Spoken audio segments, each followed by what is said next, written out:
ओङ्कारबीजरूपाय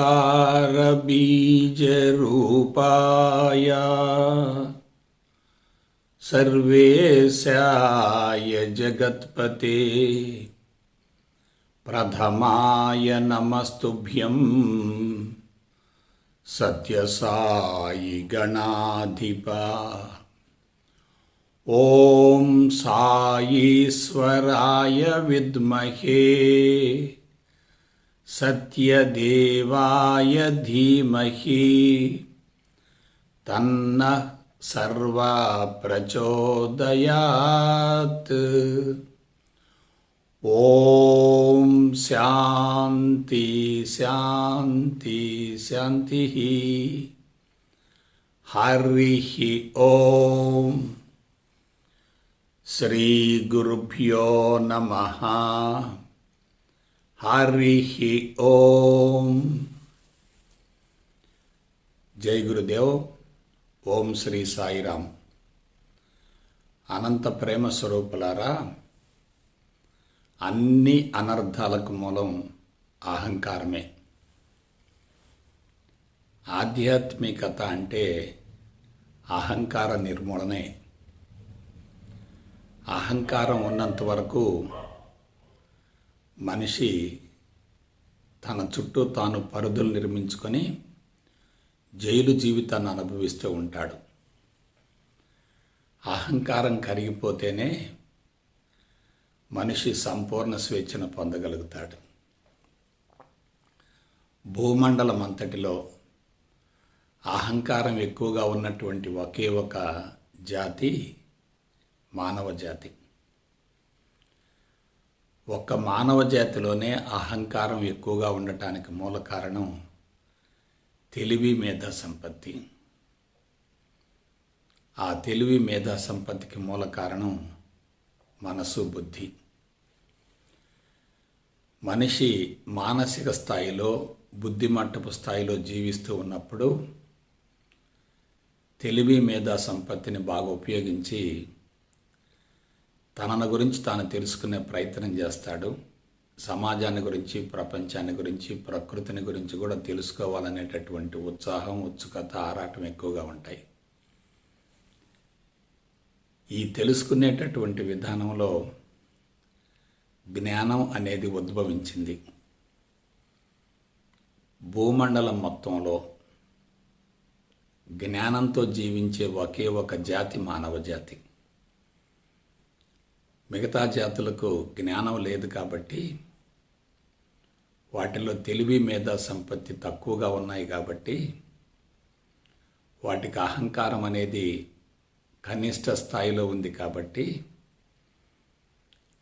అవి పూర్తిగా ప్రకృతికి అనుగుణంగా జీవిస్తూ జీవిత పరమార్థం, జీవిత సంకల్పం నెరవేర్చుకుంటున్నాయి. కానీ మానవునిలో తెలివి మేధా సంపత్తి ఉండటం వల్ల మాయ ఆవహించి భ్రమలో, భ్రాంతిలో, పిచ్చిలో, వెరిలో, వ్యామోహంలో ఉండి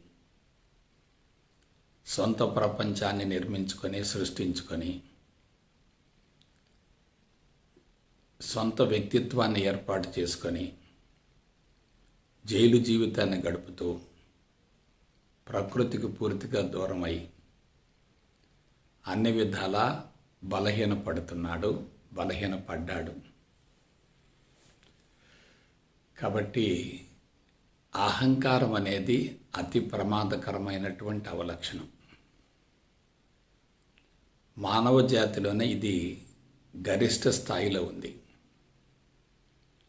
అహంకారంతో జీవించే వ్యక్తి సమాజాన్ని పరిశీలిస్తూ, వ్యక్తులను గమనిస్తూ తనను ఇతరులతో పోల్చుకుంటూ ఉంటాడు. తనకంటే ఇతరులు ఎక్కువగా ఉంటే తనలో ఆత్మన్యూనతా భావం పెరుగుతుంది. ఇతరులు తక్కువగా ఉంటే ఆధిక్యత భావన ఏర్పడుతుంది. సమాన స్థాయిలో ఉంటే పోటీతత్వంలో ఉంటాడు. ఈ విధంగా మనిషి అహంకారం అనేటటువంటి సొంత ప్రపంచంలో పూర్తిగా బందీ అయి స్వేచ్ఛ కోసం ఆరాటపడుతూ ఉంటాడు. అయితే మానవ జాతిలోనే అహంకారం ఎక్కువగా ఉండటానికి మూల కారణం ఏంటి? మిగతా జాతులలో తక్కువగా ఉండటానికి మూల కారణం ఏంటి? దీని గురించి మనం తెలుసుకోవాలి. జీవి అంటే సొంత వ్యక్తిత్వంతో జీవించేది. దానికి పుట్టుక ఉంటుంది, మరణం ఉంటుంది, జీవితం ఉంటుంది, జీవిత ప్రణాళిక ఉంటుంది, జీవిత సంకల్పం ఉంటుంది, జీవిత పరమార్థం నెరవేర్చుకోవాలనే భావన ఉంటుంది. అయితే వృక్షాలలో ఈ జీవభావం కనిష్ట స్థాయిలో ఉంటుంది. వృక్షాలలో జీవభావం కనిష్ట స్థాయిలో ఉంటుంది. జంతు సామ్రాజ్యంలో వృక్షాల కన్నా ఎక్కువ మోతాదులో ఉంటుంది. వృక్షాలలో జీవ చైతన్యం ఉంటుంది. జంతువులలో ఆ జీవ చైతన్యమే ఇంద్రియ చైతన్యంగా రూపాంతరం చెందుతుంది. అందువలన వృక్షాలతో పోలిస్తే జంతువులలో సొంత వ్యక్తిత్వం, అహంకారం ఎక్కువగా ఉంటాయి. అహంకారం ఎక్కువగా ఉంటుంది. అయితే మానవ జాతిని పరిశీలించండి. మానవ జాతిలో మాయ ఆవహించి ఉంటుంది. సొంత వ్యక్తిత్వం ఉంటుంది, సొంత ప్రణాళిక ఉంటుంది, సొంత జీవన విధానం ఉంటుంది, అలవాట్లు ఉంటాయి, రుచులు ఉంటాయి, అభిరుచులు ఉంటాయి, సిద్ధాంతాలు ఉంటాయి. తనకంటూ ప్రత్యేక ప్రపంచం ఉంటుంది. అందువలన మానవ జాతిలో ఈ అహంకారం అనేది జంతువులతో పోలిస్తే చాలా ఎక్కువగా ఉంటుంది. ఈ అహంకారానికి మూల కారణం ఏంటంటే తెలివి మేధా సంపత్తి. తెలివి మేధా సంపత్తి ఏర్పడటానికి మూలం ఏంటంటే జ్ఞానమే. ఆ జ్ఞానానికి మూలం ఏమిటంటే మనసు. ఆ మనసు అనేది బుద్ధి యొక్క ఆధీనంలో పనిచేస్తూ ఉంటుంది. మొత్తం మీద మనం మానవ జీవితాన్ని జాగ్రత్తగా విశ్లేషించేటట్లయితే మానవ జీవితం ఏ విధంగానూ ఉన్నతమైనది కానే కాదు. అది చాలా ప్రమాదకరమైంది. తెలివి మేధా సంపత్తి అనేది జ్ఞానాన్ని ఉత్పత్తి చేస్తుంది. ఆ జ్ఞానం భౌతిక ప్రపంచానికి సంబంధించింది అయితే మిథ్యా జ్ఞానం అవుతుంది. భగవంతుడికి సంబంధించింది అయితే ఆత్మజ్ఞానం అవుతుంది. ఎవరైతే తెలివి మేధా సంపత్తిని ఆత్మజ్ఞానం వైపుకు మళ్ళిస్తారో వారిలో అహంకారం కరిగిపోతుంది. అలా కాకుండా భౌతిక జ్ఞానం వైపుకు మళ్ళించేటట్లయితే అహంకారం బలోపేతమవుతుంది. ఇప్పుడు మానవ జాతిలోనే అహంకారం బలోపేతం కావటానికి మూల కారణం జ్ఞానమే, తెలివి మేధా సంపత్తే, మాయ ఆవహించటమే, భ్రమలో భ్రాంతిలో ఉండటమే, ప్రపంచం పట్ల వ్యామోహాన్ని పెంచుకోవటమే. ఎవరైతే భౌతిక జ్ఞానం పట్ల, భౌతిక ప్రపంచం పట్ల ఆకర్షణను పెంచుకుంటారో వాళ్ళు ఉన్నదానిని లేనట్లుగా, లేని దానిని ఉన్నట్లుగా ఊహించుకుంటూ ఉంటారు. వాస్తవానికి అక్కడ ఏముంది? భగవంతుడే. కానీ మనిషి భౌతిక దృష్టి స్థాయిలో ఉన్నప్పుడు, భౌతిక జ్ఞానం పట్ల, భౌతిక ప్రపంచం పట్ల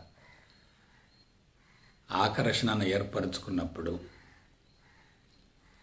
కనిపించేదంతా పదార్థంగా గోచరిస్తుంది.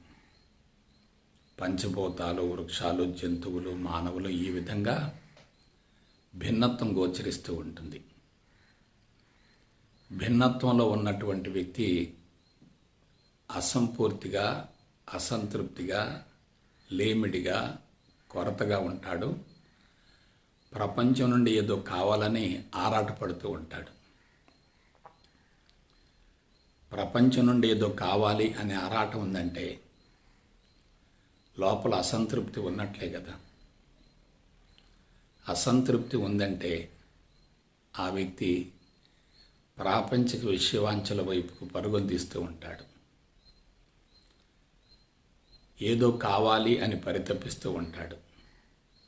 కానీ తనకు అవసరమైన దాన్ని పొందలేడు, అనవసరమైన దాన్ని పొందుతూ ఉంటాడు. దానివల్ల ఇంకా అసంతృప్తి పెరుగుతుంది తప్ప తగ్గే అవకాశమే లేదు. కాబట్టి భూమండలం మొత్తంలో 84 లక్షల జాతుల జీవరాశుల్లోకెల్లా ఒక్క మానవుడే ప్రమాదకారి. మానవుడిని మార్చటం బహు కష్టతరం. ఎందువలన జ్ఞానం అనేది ఈ తరానికి సంబంధించింది కాదు. కొన్ని జన్మలుగా ఒక తరం నుండి మరొక తరానికి జ్ఞానం వంశపారంపర్యంగా సంక్రమిస్తూ ఉంటుంది.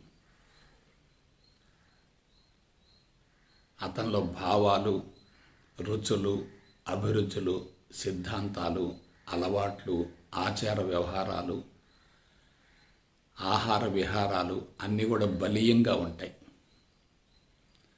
తన సొంత ప్రపంచాన్ని వదిలి బయటికి రావటానికి ఇష్టపడడు. ఇతరులను తన సొంత ప్రపంచంలోకి అనుమతించడు. ఈ లక్షణం ఎవరిలో ఎక్కువగా ఉంటుంది? తమో గుణస్థులలో ఎక్కువగా ఉంటుంది. రజోగుణస్థులలో మధ్యస్థంగా ఉంటుంది. సత్వగుణస్థులలో కనీస స్థాయిలో, కనిష్ట స్థాయిలో ఉంటుంది. తమోగుణము, రజోగుణం రెండు కూడా చాలా ప్రమాదకరమైనవి. ప్రస్తుతం మానవ జాతి మొత్తం కూడా తమో రజోగుణాలలోనే జీవిస్తుంది. మేధావులంతా తమో రజోగుణాల పూర్తిగా బందీ అయ్యారు.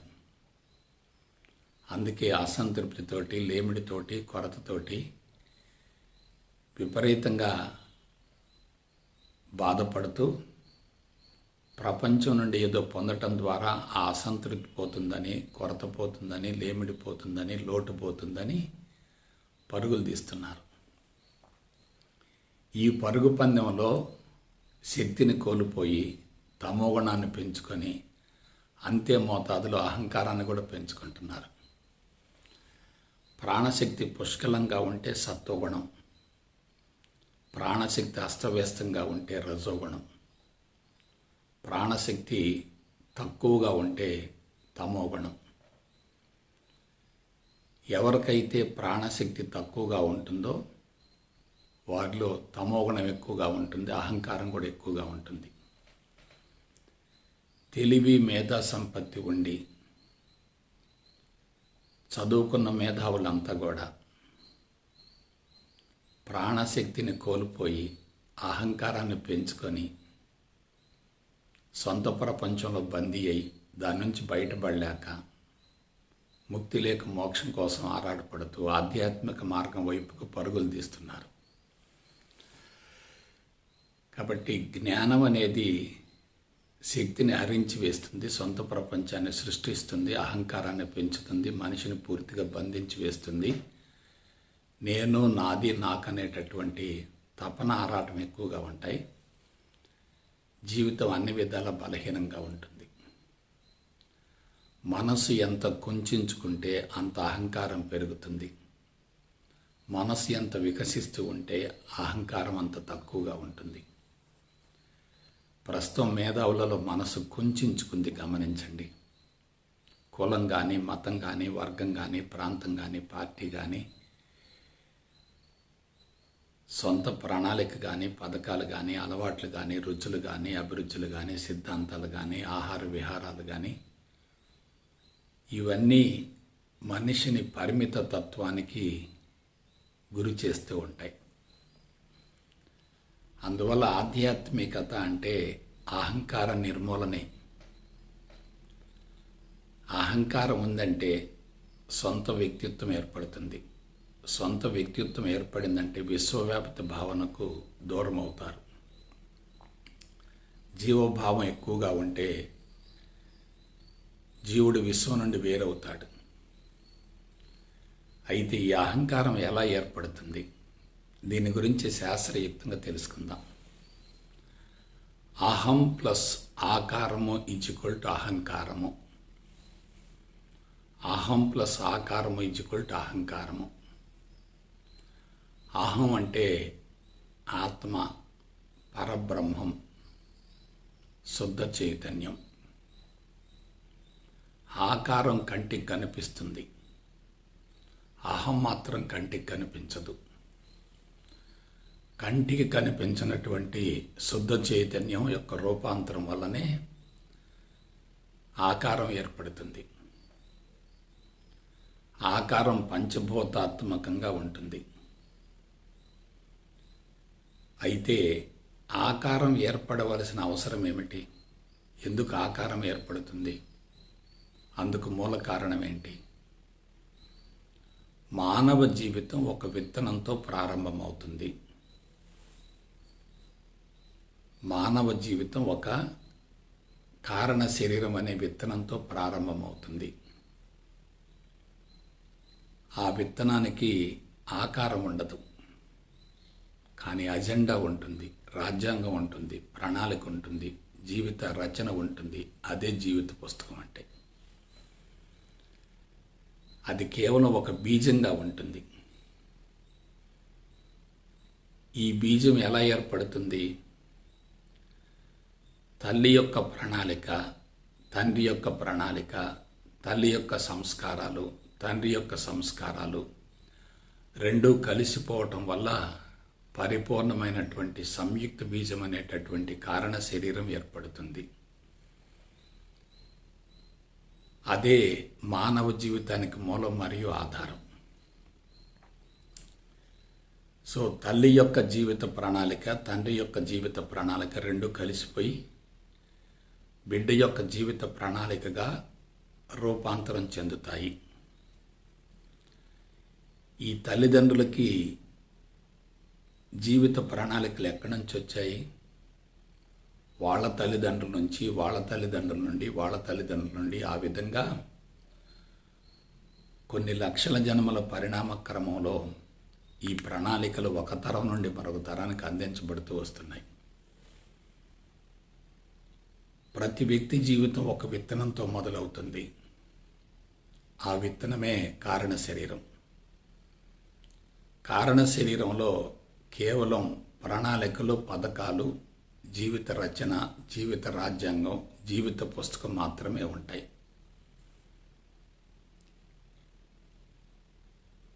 ఆ పుస్తకంలో ఉన్నటువంటి ప్రణాళికలు, పథకాలు ఇవన్నీ కూడా నెరవేరాలంటే తప్పనిసరిగా ఒక శరీరం కావాలి కదా. కాబట్టి అహం అంటే భగవంతుడు, శుద్ధ చైతన్యం, పరమాత్మ, పరబ్రహ్మం. ఆకారం అంటే ఒక వ్యక్తి యొక్క జీవిత ప్రణాళిక, జీవిత రాజ్యాంగం, జీవిత కార్యక్రమం నెరవేరటం కోసం అతను తయారు చేసుకునేటటువంటి ఒక ఆకారం లేక శరీరం. ఇప్పుడు అహం ప్లస్ జీవుడు ప్లస్ ఆకారం = మానవ జీవితం. అహం ప్లస్ జీవుడు ప్లస్ ఆకారం = మానవ జీవితం. కాబట్టి మానవ జీవితం విత్తనంతో ప్రారంభమవుతుంది. ఆ విత్తనం కనుమరుగవుతుంది, కరిగిపోతుంది, ధ్వంసం అవుతుంది. దాని నుండి ఒక ఆకారం తయారవుతుంది. ఈ ఆకారం ఎందుకు తయారవుతుంది? జీవిత ప్రణాళిక కానీ, జీవిత రాజ్యాంగం కానీ, జీవిత కార్యక్రమం కానీ నెరవేరాలంటే తప్పనిసరిగా ఏం కావాలి? శరీరం కావాలి. కాబట్టి ఒకవైపేమో అహం ఉంది, మరొక వైపేమో ఆకారం ఉంది. మధ్యలో ఏముంది? జీవిత రాజ్యాంగం ఉంది, జీవిత ప్రణాళిక ఉంది. ఈ ప్రణాళిక నెరవేరటం కోసం తప్పనిసరిగా జీవుడు శరీరాన్ని తయారు చేసుకుంటాడు. శరీరంలో ఏముంటుంది? శరీరంలో పంచభూతాత్మకమైన పదార్థం ఉంటుంది. భూమి తత్వం, నీటి తత్వం, అగ్నితత్వం, వాయుతత్వం, ఆకాశతత్వం అన్నీ ఉంటాయి. పంచభూతాత్మకమైనటువంటి పదార్థంతో ఇది ఏర్పడుతుంది, శరీరం ఏర్పడుతుంది. కాబట్టి అహం అంటే భగవంతుడు, ఆకారం అంటే పంచభూతాత్మకమైన పదార్థం. ఇక మధ్యలో ఏముంది? జీవుడున్నాడు. జీవుడు అంటే ఏమిటి? జీవిత ప్రణాళిక, జీవిత రాజ్యాంగం, జీవిత కార్యక్రమం. ఇది ఎక్కడి నుంచి వచ్చింది? తల్లి తండ్రి ఇద్దరి ద్వారా వచ్చింది. కాబట్టి జీవుడికి జీవిత ప్రణాళిక నెరవేరటం కోసం తప్పనిసరిగా శరీరం కావాలి. అయితే ఇక్కడ అసలు కీలకమైనటువంటి అంశం ఏంటంటే, జీవిత ప్రణాళికను బట్టి, జీవుడి యొక్క తత్వాన్ని బట్టి, స్వభావాన్ని బట్టి ఆకారం తయారవుతుంది.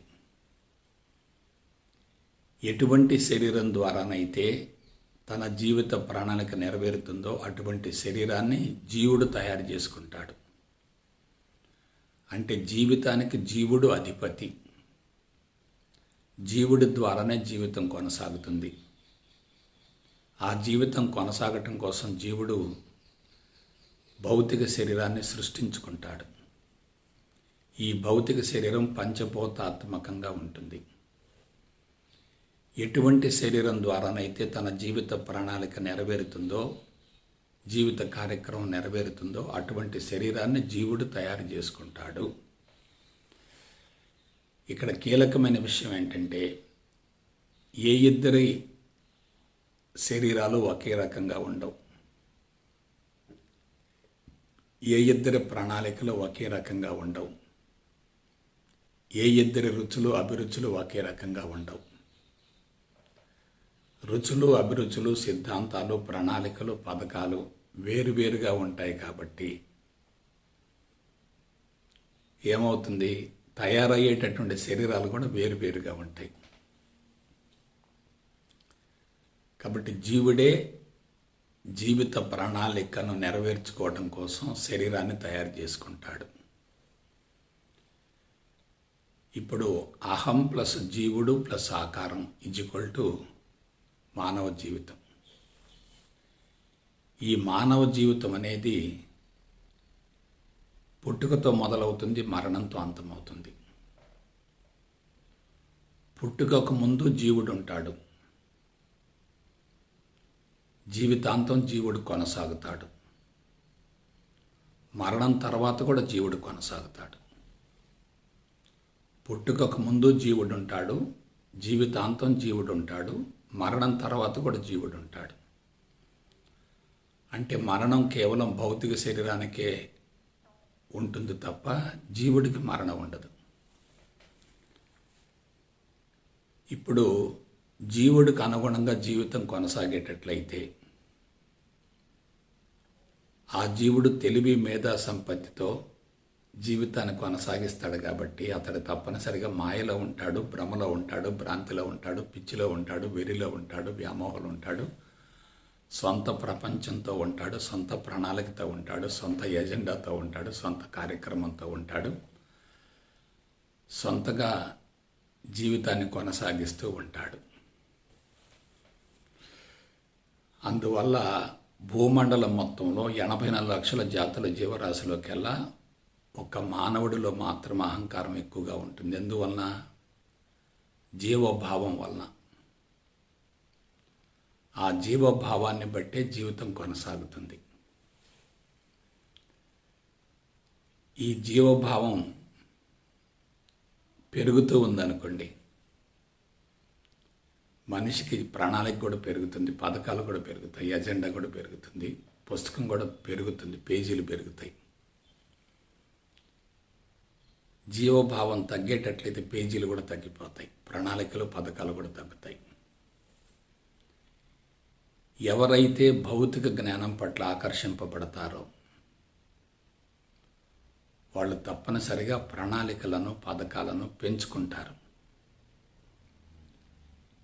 ఎవరికైతే భౌతిక జ్ఞానం పట్ల విరక్తి, వైరాగ్యం కలిగి ఆత్మజ్ఞానం వైపుకు మళ్ళుతారో వాళ్ళ జీవిత ప్రణాళికను, జీవిత పథకాలను, జీవిత కార్యక్రమాన్ని తగ్గించుకుంటారు.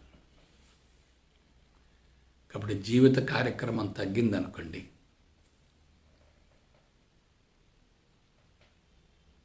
మనిషి ఆరోగ్యంగా ఉంటాడు, జీవిత కార్యక్రమం పెరిగిందనుకోండి, మనిషి ఒత్తిడికి లోనవుతాడు.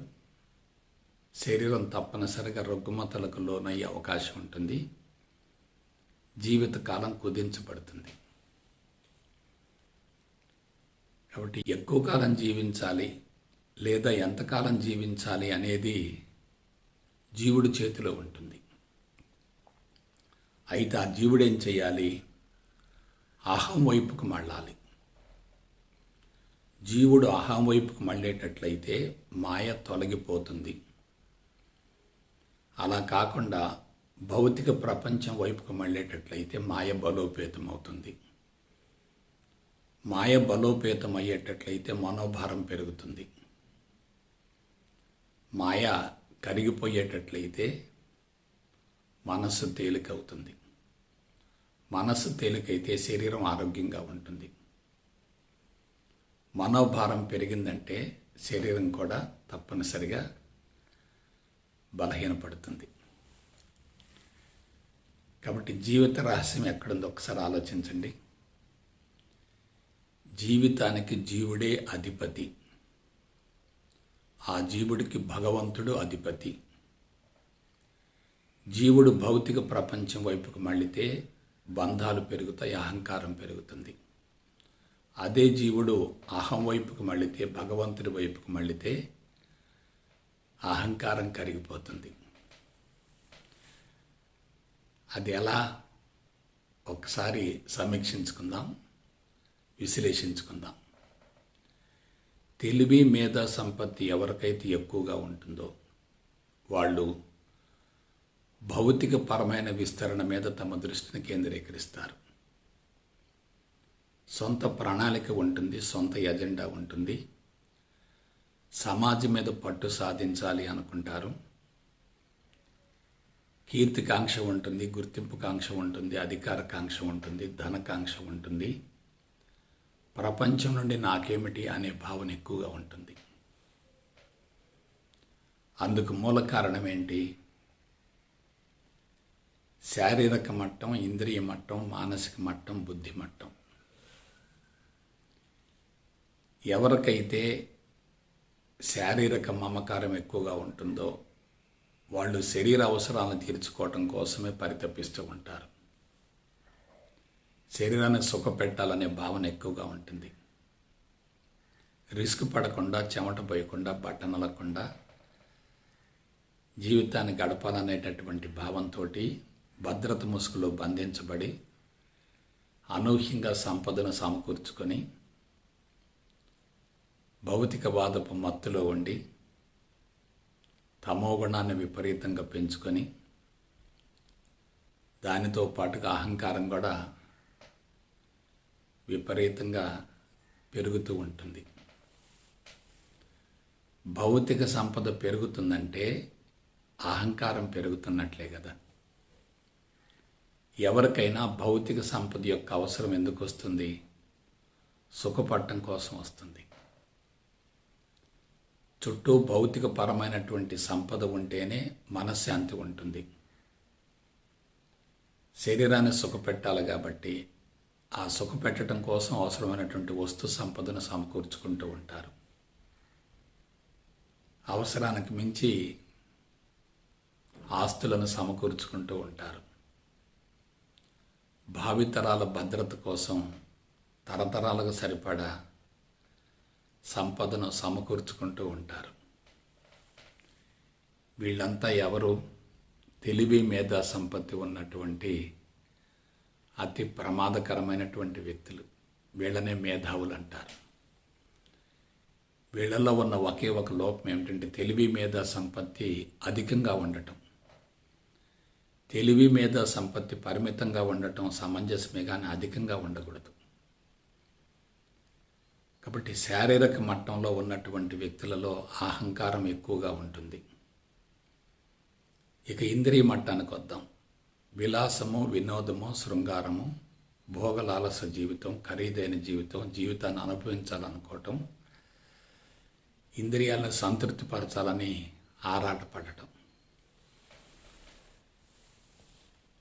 ఇటువంటి వ్యక్తులు ఇంద్రియాల వినోదం కోసం, విలాసం కోసం, శృంగారం కోసం, ఖరీదైన జీవితం కోసం, భోగలాలస జీవితం కోసం ఆరాటపడుతూ ఉంటారు. వీళ్ళు కూడా మేధావులే కదా.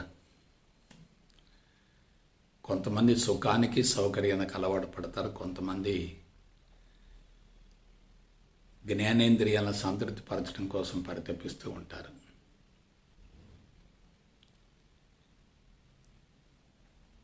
శారీరక మమకారం కంటే ఇంద్రియాల వినోదంతో జీవించే వాళ్ళలో అహంకారం కొంచెం తక్కువగా ఉంటుంది. ఎందువలన వీళ్ళు సమకూర్చుకుంటూ ఉంటారు, ఖర్చు పెడుతూ ఉంటారు.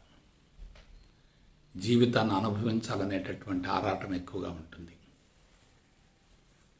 ఎప్పుడైతే అనుభవించాలి అనే ఆరాటం ఎక్కువగా ఉంటుందో సంపద సమకూరుతూ ఉంటుంది, ఖర్చు పెడుతూ ఉంటారు. రాబడి ఉంటుంది, ఖర్చు కూడా ఉంటుంది. ఆ విధంగా ఇంద్రియాలను సంతృప్తిపరిచే విధంగా వీళ్ళ జీవిత ప్రణాళిక కొనసాగుతుంది. వీళ్ళకు కూడా కార్యక్రమాలు ఎక్కువగా ఉంటాయి, మనోభారం ఎక్కువగా ఉంటుంది. శారీరక మమకారం కోసం జీవించే వాళ్ళలో తమోగుణం ఎక్కువగా ఉంటుంది. ఇంద్రియాల వినోదం కోసం జీవించే వాళ్ళలో రజోగుణం ఎక్కువగా ఉంటుంది. తమోగుణం ఎక్కువగా ఉంటే అహంకారం కాంక్రీట్ గోడ మాదిరిగా ఉంటుంది. రజోగుణం ఎక్కువగా ఉంటే ప్లైవుడ్ లాగా ఉంటుంది. మరికొంతమంది మానసిక మట్టపు స్థాయిలో జీవిస్తారు. ఇలా జీవించేటటువంటి వాళ్ళలో సాత్విక భావన ఉంటుంది, సమత్వం ఉంటుంది, సమతుల్యత ఉంటుంది, సహజత్వం ఉంటుంది. వీళ్ళు మంచి చెడు, లాభం నష్టం, విజయం అపజయం ఇటువంటి విషయాల పట్ల సమత్వాన్ని, సమతుల్యాన్ని పాటిస్తూ ఉంటారు. శారీరక మమకారంతో, ఇంద్రియాల వినోదంతో జీవించే వాళ్ళకన్నా మానసిక మట్టపు స్థాయిలో జీవించే వాళ్ళలో అహంకారం ఇంకా తక్కువగా ఉంటుంది, మనోభారం కూడా తక్కువగా ఉంటుంది, జీవిత ప్రణాళిక కూడా తక్కువగా ఉంటుంది. వీళ్ళు బ్యాలెన్స్గా ఉంటారు, సమతుల్యంలో ఉంటారు, సమత్వంలో ఉంటారు. అంటే వీళ్ళు క్రిందున్నటువంటి శారీరక ఇంద్రియ మట్టాల వైపుకు మళ్ళరు. వీళ్ళు సమత్వంలో, సమతుల్యంలో ఉంటారు. వీళ్ళ అహంకారం పలచటి వస్త్రం మాదిరిగా ఉంటుంది. ఇప్పుడు మనం 3 మట్టాల గురించి తెలుసుకున్నాం.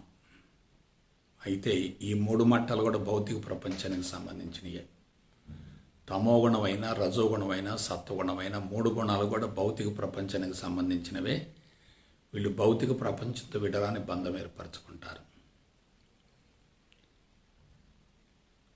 శారీరక మమకారం, ఇంద్రియాల వినోదం ఎక్కువనే అనుకోండి, మానసిక మట్టంలో జీవించే వాళ్ళ కోరికలు ఎక్కువగా ఉంటాయి, కావాలి అనే భావన ఎక్కువగా ఉంటుంది. కోరికలు ఎక్కువగా ఉన్నాయంటే వాటిని నెరవేర్చుకోవటం కోసం విపరీతమైన ఆరాటం ఉంటుంది. కోరికలు తీరితే తాత్కాలికంగా సంతృప్తి ఉంటుంది, తీరకపోతే తీవ్రమైన అసంతృప్తి ఉంటుంది. అయితే నెక్స్ట్ మట్టానికి వెళ్దాం. అదేమిటి? బుద్ధి మట్టం.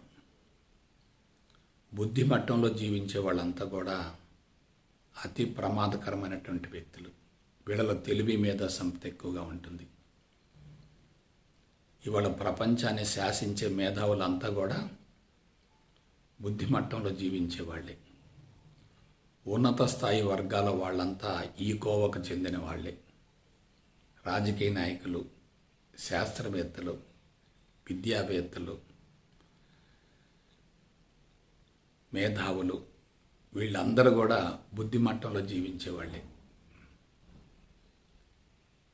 బుద్ధి మట్టంలో జీవించేవాళ్ళు కీర్తికాంక్ష కోసం, గుర్తింపు కాంక్ష కోసం, అధికార కాంక్ష కోసం ఆరాటపడుతూ ఉంటారు. సమాజంలో పేరు ప్రతిష్టలు పెంపొందించుకోవటం కోసం పరితపిస్తూ ఉంటారు. చరిత్ర పుటల్లో చిరస్థాయిగా నిలిచిపోవాలని ఆరాటపడుతూ ఉంటారు. మరణం తర్వాత కూడా మమ్మల్ని ప్రపంచం గుర్తుంచుకోవాలనేటటువంటి భావంతో బ్రతికుండగానే అటువంటి కోరికలతో, ప్రణాళికలతో, పథకాలతో జీవితాన్ని కొనసాగిస్తూ ఉంటారు. ప్రపంచవ్యాప్తంగా మంచి పేరు రావాలంటే డబ్బు ఉండాలి, అధికారం ఉండాలి, శాస్త్ర విజ్ఞానం ఉండాలి,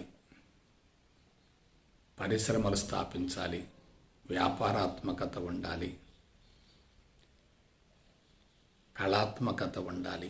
ఏదో ఒక విధంగా ప్రపంచవ్యాప్తంగా గుర్తింపును పొందటమే కాకుండా మరణించిన తర్వాత కూడా మనల గురించి ప్రపంచం చెప్పుకోవాలనేటటువంటి భావంతో వీళ్ళు జీవిత ప్రణాళికలను రూపొందించుకుని ముందుకెడుతూ ఉంటారు. ఫస్ట్ శారీరక మట్టం, 2 ఇంద్రియ మట్టం, 3 మానసిక మట్టం, 4 బుద్ధి మట్టం. అయితే శారీరక మట్టాన్ని బట్టి, ఇంద్రియ మట్టాన్ని బట్టి, మానసిక మట్టాన్ని బట్టి బుద్ధి మట్టం పనిచేస్తూ ఉంటుంది. మనసు కోరికలతో పూర్తిగా నింపబడి ఉండేటట్లయితే బుద్ధి కూడా పక్షపాతంలో ఉంటుంది. మనసు సమత్వంలో, సమతుల్యంలో ఉండేటట్లయితే, ప్రపంచం పట్ల ఆసక్తి తక్కువగా ఉండేటట్లయితే బుద్ధి విచక్షణతో, వివేచనతో, విచారణతో, విశ్లేషణతో, విజ్ఞతతో ప్రపంచం నుండి నాకేమిటి అనేటటువంటి భావనకు బదులుగా నా నుండి ప్రపంచానికి ఏమిటి అనేటటువంటి భావన బలీయంగా ఉంటుంది. చూడండి, శారీరక మట్టంలో ఉంటే అహంకారం ఎక్కువగా ఉంటుంది, ఇంద్రియ మట్టంలో ఉంటే అహంకారం తక్కువగా ఉంటుంది, మానసిక మట్టంలో ఉంటే పలుచటి వస్త్రం మాదిరిగా ఉంటుంది, బుద్ధి మట్టంలో ఉండి విచక్షణతోటి, వివేచనతోటి, విచారణతోటి, విశ్లేషణతో జీవించేటట్లయితే అహంకారం ఇంకా తక్కువగా ఉంటుంది. ఇటువంటి వ్యక్తులు నా నుండి సమాజానికి ఏమిటి అనే భావంతో జీవిస్తుంటారు. త్యాగం ఉంటుంది, వైరాగ్యం ఉంటుంది, సేవా తత్పరత ఉంటుంది, కరుణ ఉంటుంది, జాలి ఉంటుంది, దయ ఉంటుంది, ప్రేమ ఉంటుంది, అనురాగం ఉంటుంది, ఆప్యాయత ఉంటుంది.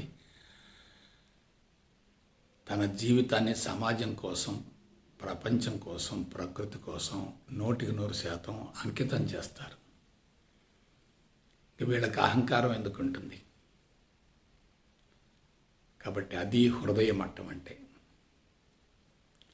శారీరక మట్టం, ఇంద్రియ మట్టం, మానసిక మట్టం, బుద్ధి మట్టం, హృదయ మట్టం. ఇటువంటి వ్యక్తులంతా కూడా ప్రపంచంతో విడరాని సంబంధం ఏర్పరచుకుంటారు. కానీ వీళ్ళ అంతరంగ స్థితిలో వ్యత్యాసం ఉంటుంది, ఆలోచన విధానంలో తేడా ఉంటుంది, జీవిత ప్రణాళికలో తేడా ఉంటుంది, జీవిత పుస్తకంలో వ్యత్యాసం ఉంటుంది. ఒక్కొక్క అంతస్తు దాటే కొద్దీ అహంకారం తక్కువగా ఉంటుంది. అయితే వీళ్ళంతా కూడా ప్రపంచంతో విడరాని సంబంధం ఏర్పరచుకుంటారు, ప్రకృతితో సంబంధం ఏర్పరచుకుంటారు,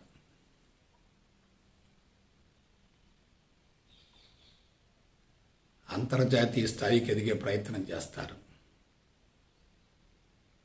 కానీ అది కూడా బంధమే, సంపూర్ణ స్వేచ్ఛ లభించే ప్రసక్తే లేదు. అయితే సంపూర్ణ స్వేచ్ఛను పొందటం ఎట్లా? అసలు అహంకారం ఏర్పడటానికి మూల కారణం ఏంటి? తెలివి మేధా సంపత్తి కదా. తెలివి మేధా సంపత్తి ఏర్పడటానికి మూల కారణం జ్ఞానం కదా. జ్ఞానం అంటే సమాచారం కదా. సమాచారం కానీ జ్ఞానం కానీ ఉన్నాయంటే ఆ వ్యక్తి తప్పనిసరిగా అహంకారాన్ని ఏర్పరచుకుంటాడు కదా. కాబట్టి జ్ఞానమే ప్రాణం, జ్ఞానమే ప్రమాదం. జ్ఞానం అనేది ఉన్నంత వరకు మనిషి భౌతిక ప్రపంచంతో విడరాని సంబంధం ఏర్పరచుకుంటాడు. కాబట్టి ఆధ్యాత్మికత అంటే ఏమిటి? అహంకార నిర్మూలనే, అహంకారాన్ని కరిగించుకోవటమే. అది ఎలా కరిగిపోతుంది? ఎలా కరిగిపోతుంది? జ్ఞానం అనేది లేకుండా పోవాలి. మనిషి భౌతిక జ్ఞానం వైపుకు దృష్టిని కేంద్రీకరించేటట్లయితే జ్ఞానం యొక్క మోతాదు విపరీతంగా పెరుగుతుంది. అదే వ్యక్తి ఆత్మజ్ఞానం వైపుకు దృష్టిని కేంద్రీకరించేటట్లయితే జ్ఞానం దశల వారీగా కరిగిపోతుంది. జ్ఞానం లేదనుకోండి, మనసు ఉండదు కదా. మనసు లేదనుకోండి, ఆత్మకు చేరువవుతాం కదా. కాబట్టి కీలక రహస్యం ఎక్కడుంది? జ్ఞానంలో ఉంది. మనం క్రిందన్నటువంటి 5 మట్టాలని శుద్ధి చేసుకుంటూ 6వ మట్టం అయినటువంటి ఆజ్ఞా చక్రానికి వచ్చామనుకోండి, అప్పుడు మనిషి యొక్క ప్రజ్ఞ అనంతంగా విస్తరిస్తుంది. వ్యక్తిగత సంబంధాలు సమూలంగా తొలగిపోతాయి, కరిగిపోతాయి. వ్యక్తిగత ఎజెండా ఉండదు, ప్రణాళిక ఉండదు, రాజ్యాంగం ఉండదు, పుస్తకం ఉండదు, కార్యక్రమం అంటూ ఏమీ ఉండదు. అసలు ప్రపంచమే మాయ అనే విషయం అనుభవంలోకి వస్తుంది. జీవితమే మాయ అనేటటువంటి విషయం అనుభవంలోకి వస్తుంది. పుట్టుకకు ముందు, మరణించిన తర్వాత జీవితాన్ని గురించి కూడా అవగాహన ఉంటుంది. పుట్టుక మరణాల మధ్యనే జీవిత రాజ్యాంగం ఉంటుంది.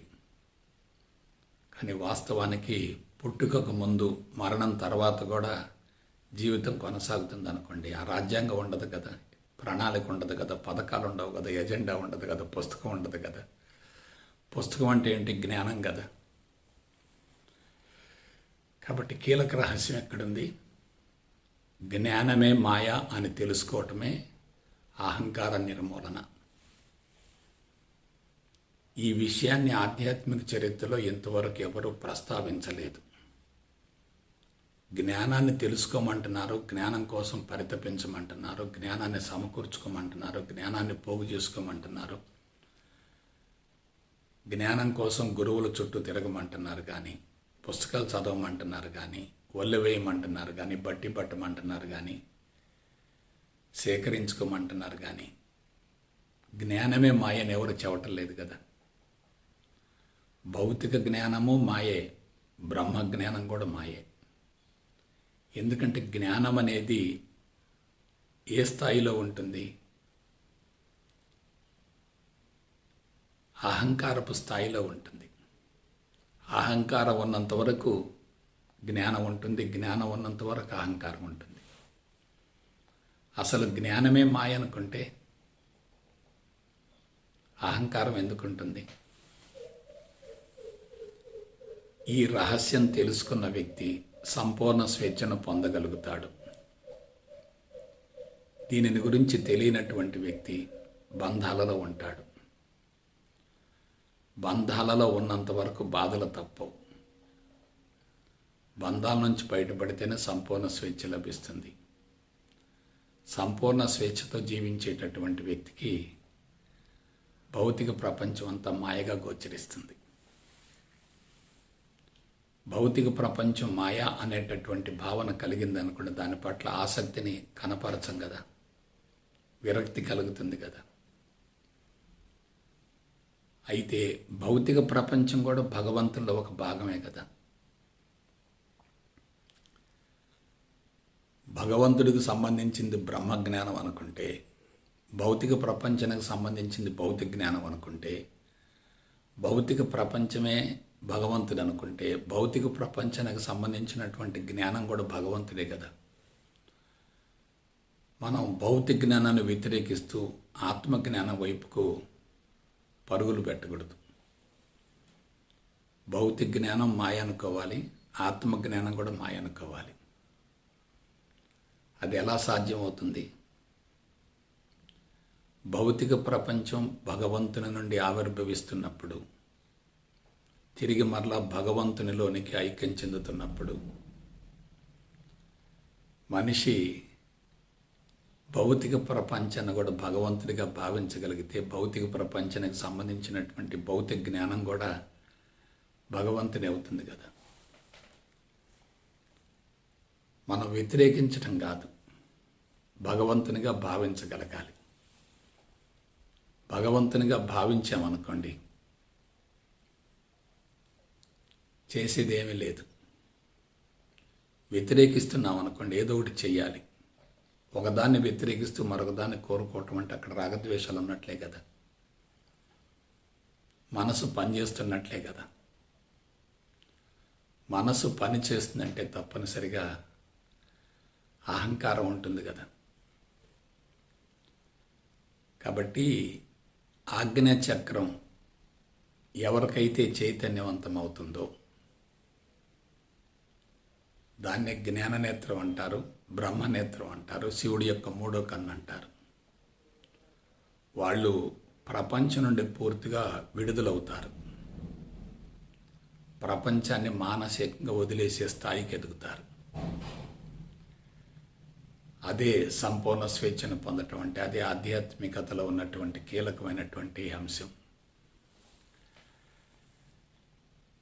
అయితే ఇదంతా బాగానే ఉంది. అన్నింటికీ అతీతంగా జీవితాంతం జీవించడం సాధ్యమవుతుందా? శరీర పోషణ కావాలి, కుటుంబ పోషణ కావాలి, కుటుంబ బాధ్యతలను సక్రమంగా నిర్వహించాలి, ఆరోగ్యం ఉండాలి, ఆయువు ఉండాలి, మనశ్శాంతి ఉండాలి, సంతృప్తి ఉండాలి, ఆనందం ఉండాలి. అది ఎలా సాధ్యమవుతుంది? ప్రపంచం మాయా అనుకొని బంధాలు, అనుబంధాలు, ఆస్తులు, అంతస్తులు ఇవన్నీ మాయా అనుకొని జీవితాన్ని కొనసాగిస్తూ ఉంటే ఎలా ఉంటుంది? అవన్నీ వాస్తవం అనుకొని వాటి వెంట పరుగులు తీస్తూ ఉంటే ఎలా ఉంటుంది? ఎప్పుడైతే జీవితం మాయా అనేటటువంటి విషయం అనుభవంలోకి వస్తుందో ప్రపంచంలో కొనసాగుతూ ఉండొచ్చు, కార్యక్రమాల్లో చైతన్యవంతంగా పాల్గొంటూ ఉండొచ్చు, వ్యక్తిగత అవసరాలు తీర్చుకుంటూ ఉండొచ్చు, కుటుంబ బాధ్యతలను నెరవేరుస్తూ ఉండొచ్చు. కానీ నేను చేస్తున్నాను, నేను ఫలానా అనే భావన ఉండదు, అహంకారం అనేది ఉండదు. అహంకారంలో జీవిస్తూ కార్యక్రమాల్లో పాల్గొంటూ ఉంటే ఎలా ఉంటుంది? అహంకారాన్ని కరిగించుకొని కార్యక్రమాల్లో పాల్గొంటూ ఉంటే ఎలా ఉంటుంది? ప్రపంచాన్ని వదిలిపెట్టడం కాదు, ప్రపంచానికి దూరంగా ఉండటం కాదు, ప్రపంచాన్ని వ్యతిరేకించడం కాదు, ప్రపంచం మాయ అని చెప్పి తిరస్కరించడం కూడా కాదు. అంతా భగవంతుని మయమే అనుకున్నప్పుడు మనం వ్యతిరేకించేది కొంత, స్వీకరించేది మరికొంత ఎందుకుంటుంది? కావాలి అనేది ఉందంటే వద్దు అనేది ఉంటుంది, వద్దు అనేది ఉందంటే కావాలి అనేది కూడా ఉంటుంది. కావాలి అనే దానిలో వద్దు అనేది ఉంటుంది, వద్దు అనే దానిలో కావాలి అనేది కూడా ఉంటుంది.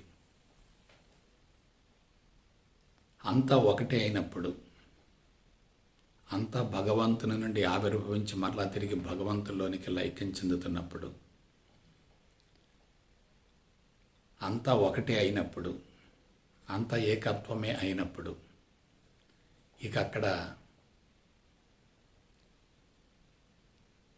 వ్యత్యాసాలు ఉండవు కదా. వ్యత్యాసాలు ఉంటేనే అహంకారం ఉంటుంది. వ్యత్యాసాలు లేకపోతే జ్ఞానవంతా మాయ అనుకున్నప్పుడు అహంకారం కూడా మాయ అవుతుంది కదా. అహంకారం అంటే ఏమిటి? చిత్తానికి అనుగుణంగా సొంత ప్రపంచాన్ని ఏర్పరచుకుని ఆ ప్రపంచంలో జీవిస్తూ సొంత ప్రణాళికతోటి, సొంత ఎజెండాతోటి, సొంత కార్యక్రమాలతోటి, సొంత పథకాలతోటి జీవితాన్ని కొనసాగిస్తూ ఉండటమే కదా. అసలు అవేమీ లేవు కదా. అహంకారం లేకపోతే సొంత ప్రపంచం లేదు కదా, సొంత ప్రణాళిక లేదు కదా, సొంత పథకాలు లేవు కదా, సొంత కార్యక్రమం లేదు కదా, సొంత పుస్తకం లేదు కదా. సో జీరో స్టేట్లో ఉండి జీవితాన్ని కొనసాగిస్తూ ఉంటే ఎలా ఉంటుంది? అలా కాకుండా నేను ఫలానా అనబడేటటువంటి అహంకారం నుండి జీవితాన్ని కొనసాగిస్తూ ఉంటే ఎలా ఉంటుంది? నేను ఫలానా అనబడేటటువంటి అహంకారంలో ఉండి జీవితాన్ని కొనసాగించేటట్లయితే కర్మబంధం ఉంటుంది.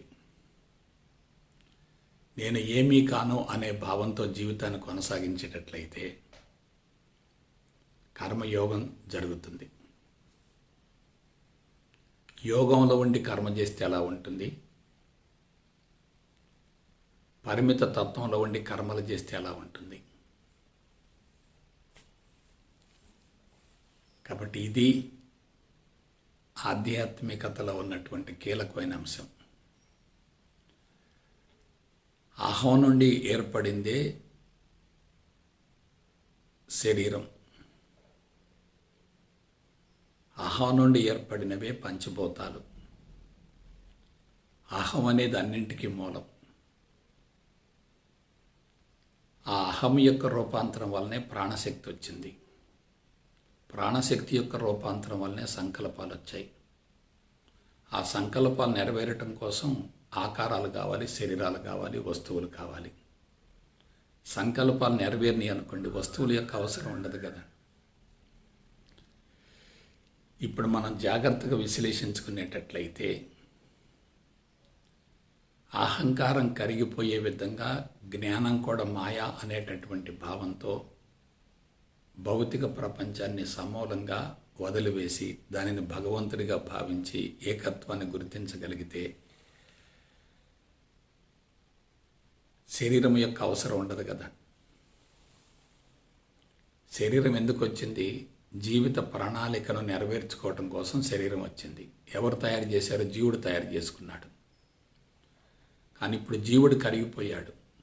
జీవుడు అక్కడ లేడిక. జీవుడు లేడు కాబట్టి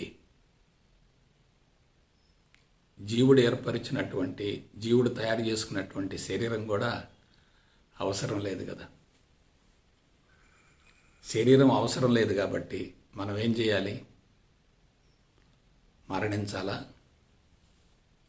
కాదు.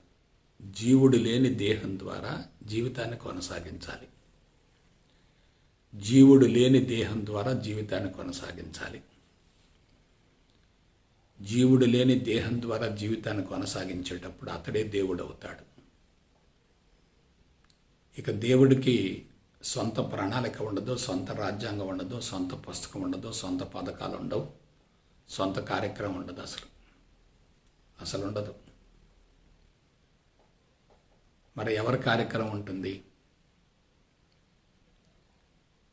దివ్యత్వంలో జీవిస్తూ ఉండి తన అనుభవసారాన్ని ప్రపంచానికి అందించడం కోసం బలమైనటువంటి దృక్పథంతో జీవితాన్ని కొనసాగిస్తారు. కాబట్టి బలమైనటువంటి దృక్పథంతో ఆదర్శ ప్రపంచ నిర్మాణంలో, ఆధ్యాత్మిక ప్రపంచ నిర్మాణంలో, ప్రేమ ప్రపంచ నిర్మాణంలో పాల్గొంటూ ఉంటే జీవితం ఎలా ఉంటుంది? ఆటలాగా ఉంటుంది, పాటలాగా ఉంటుంది, చైతన్యవంతంగా ఉంటుంది. కార్యక్రమాల్లో చైతన్యవంతంగా పాల్గొంటూ ఉంటారు. కానీ కర్మఫలం అనేది సంక్రమించదు. ఎందుకు సంక్రమించదు? అహంకారం లేదు కదా. కాబట్టి జీవభావం సమూలంగా కరిగిపోయేటట్లయితే అహం అనేది శరీరంలో ఉంటుంది.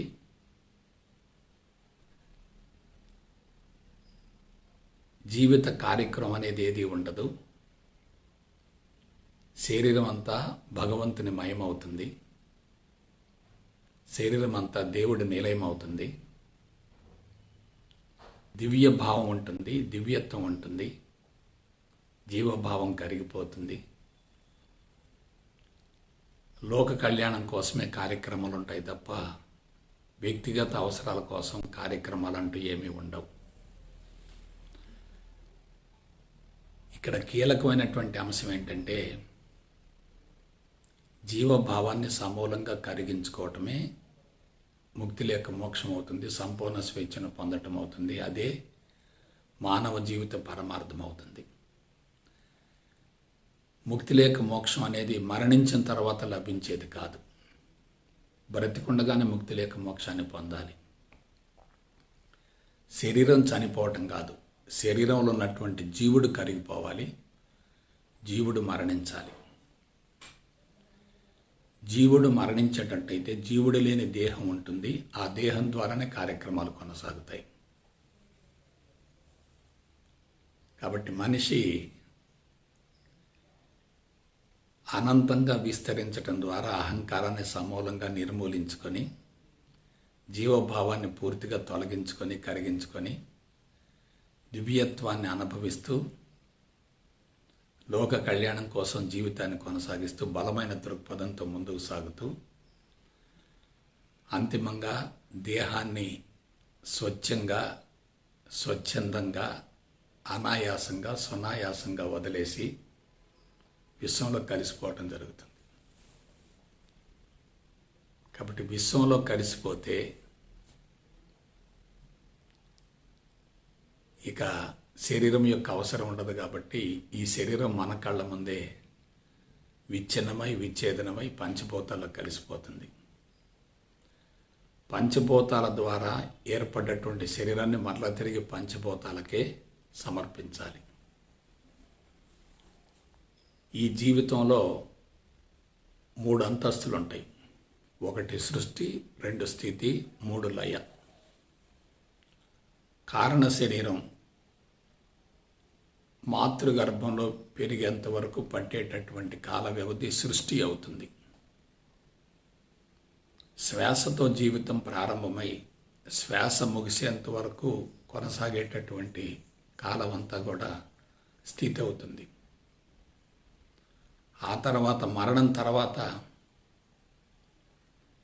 కేవలం భౌతిక శరీరం విచ్ఛిన్నమై విచ్ఛేదనమై పంచభూతాల్లో కలిసిపోయేంత వరకు పట్టేటటువంటి కాల వ్యవధి లయ అవుతుంది. సృష్టి, స్థితి, లయ. అయితే ఎవరికైతే జీవోభావం కరిగిపోతుందో వారికి స్థితి కానీ లయం కానీ ఇవన్నీ కూడా భగవంతుని కార్యక్రమాలుగానే ఉంటాయి. పుట్టుకకు ముందు అహం ఉంది, మరణించిన తర్వాత కూడా అహం కొనసాగుతుంది. పుట్టుకకు ముందు జీవభావం లేదు, మరణించిన తర్వాత కూడా శరీరంలో జీవభావం ఉండదు. జీవుడు దేహం నుండి వేరు కావచ్చు, దేహం ఉండగానే జీవుడు కరిగిపోవచ్చు. దేహం ఉండగానే జీవుడు కరిగిపోయాడు అనుకోండి, అదే పరిపూర్ణత్వం అవుతుంది. జీవుడు దేహం నుండి బయటికి వెళ్ళాడు అనుకోండి, తప్పనిసరిగా ఆ జీవభావాన్ని కరిగించుకోవటం కోసం మరొక ప్రౌఢ దేహాన్ని తప్పనిసరిగా ఆశ్రయించవలసిందే. దేహం లేకుండా జీవభావం కరిగిపోయే అవకాశమే లేదు. ఇంకొక విషయం, జీవుడు బ్రతికి ఉండగానే తన భావాలను ప్రపంచవ్యాప్తం చేస్తాడు. కాబట్టి మరణించిన తర్వాత కూడా జీవుడు ప్రపంచంలో అనేక లక్షల కోట్ల మంది హృదయాలలో మనసులలో నిలిచిపోవచ్చు.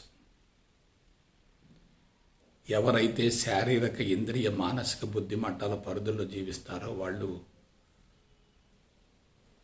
పరిమితమైనటువంటి జీవన విధానాలు ఉంటారు. కాబట్టి వాళ్ళ ప్రజ్ఞ పరిమితంగా ఉంటుంది. కాబట్టి వాళ్ళు కొద్ది మందికి మాత్రమే తెలుస్తారు. అదే ప్రజ్ఞ అనంతంగా విశ్వవ్యాప్త భావంతో ఉన్నారనుకోండి, వాళ్ళు బ్రతికుండగానే కోట్లాది మందిని ప్రభావితం చేస్తారు. వాళ్ళకి భౌతిక మరణం ఉంటుంది తప్ప జీవుడికి మరణం ఉండదు. అసలు ఆత్మకు మరణమే లేదు.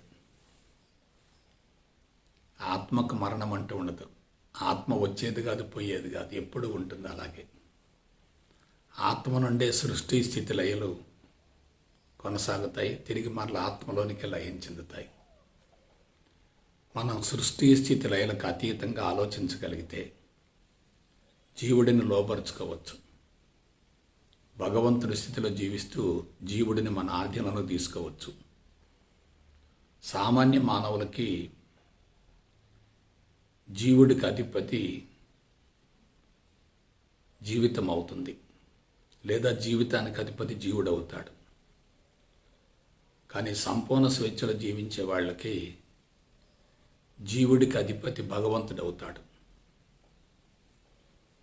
కాబట్టి జీవుడికి అధిపతి భగవంతుడు అనుకున్నప్పుడు, నేనే భగవంతుడిని అనుకున్నప్పుడు, సర్వం బ్రహ్మమయం అనుకున్నప్పుడు జీవితం ఎలా ఉంటుంది?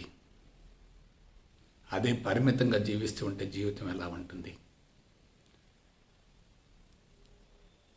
కాబట్టి స్పష్టంగా దీని గురించి అవగాహన చేసుకోండి. జీవితాన్ని గురించి సంపూర్ణ అవగాహనతో దానిని కొనసాగించేటట్టయితే జీవితం ఆనందమయం అవుతుంది. అవగాహన లేకుండా జీవించేటట్టయితే అసంతృప్తి అనేది ఆఖరి క్షణం వరకు కొనసాగుతూనే ఉంటుంది.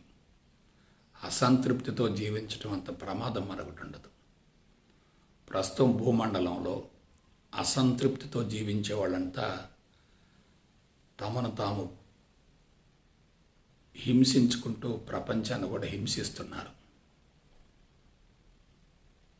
తాము సమస్యలు ఎదుర్కొనే ప్రపంచానికి సమస్యలను సృష్టిస్తున్నారు. అలా కాకుండా అహంకార నిర్మూలన జరిగిందనుకోండి, జీవితం మధురాతి మధురమవుతుంది. కాబట్టి అటువంటి మధురానుభూతులను పొంది సంపూర్ణ స్వేచ్ఛతో జీవితాన్ని కొనసాగిస్తూ లోక కళ్యాణం కోసం బలమైన దృక్పథంతో ముందుకు సాగుతారని మనస వాచ కర్మణ కోరుకుంటూ సెలవు తీసుకుంటా. జై గురుదేవ్, జై గురుదేవ్, జై గురుదేవ్.